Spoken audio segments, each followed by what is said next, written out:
Good morning. মাত্র ঘুম থেকে উঠে বের হলাম। আজকের ভিডিওটা বিশেষ করে শুধুমাত্র যারা এখানে আমার বোন রয়েছেন সব মেয়েদের জন্য। তেমন আমি কিন্তু মেয়েলি বিশেষজ্ঞ ডাক্তার না, জাস্ট ফান করে বললাম।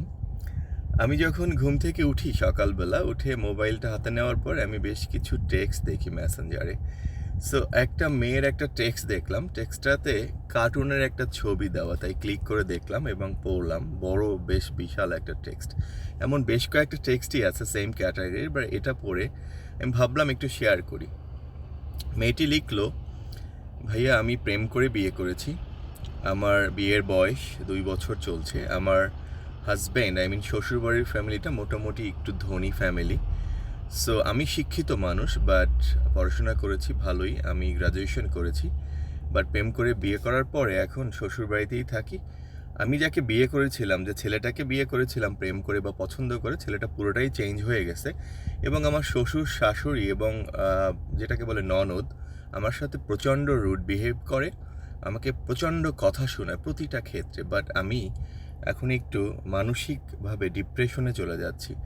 এ সময় আমার কি করা উচিত আমাকে একটু বলবেন। ফার্স্ট অফ অল আপু, আপনাকে একটা সাইকাট্রিস্টের সাথে কথা বলাটা বেটার, যেহেতু আমি সাইকাট্রিস্ট না, আমি একজন ট্রেনার। আমি পৃথিবীর বিভিন্ন দেশের ট্রেনিং করিয়েছি এবং করেছি শেখার জন্য, যেটাকে বলে মোটিভেশনাল ট্রেনিং অথবা মাইন্ড ট্রেনিং বলতে পারেন। সো আমার পরামর্শ হচ্ছে আপনার জন্য, সংসারে সময় দেওয়ার পরে আপনার যেটুকু সময় থাকে, যেটুকু সময় পান, জীবনে কিছু না কিছু শেখার চেষ্টা করুন। হোক একজন উদ্যোক্তা হন, হোক আপনার ফোনে মোবাইল থেকে যে বিজনেস করা যায়, ডিজিটাল বিজনেস, সেটায় পারদর্শী হন, নিজেকে ডেভেলপ করুন। একটা কথা মনে রাখবেন, সৃষ্টিকর্তা বা আল্লাহ তাআলা আমাদেরকে 2টা কান দিয়েছে। কেন? অ্যাজ এ গুড লিসেনার, শোনার জন্য। সারা জীবন শুনেই যাবেন না, একটা মুখও দিয়েছে বলার জন্য, বলতে পারবেন। ফার্স্ট আপনার নিজেকে তৈরি করুন, তারপরে আপনারও টাইম আসবে।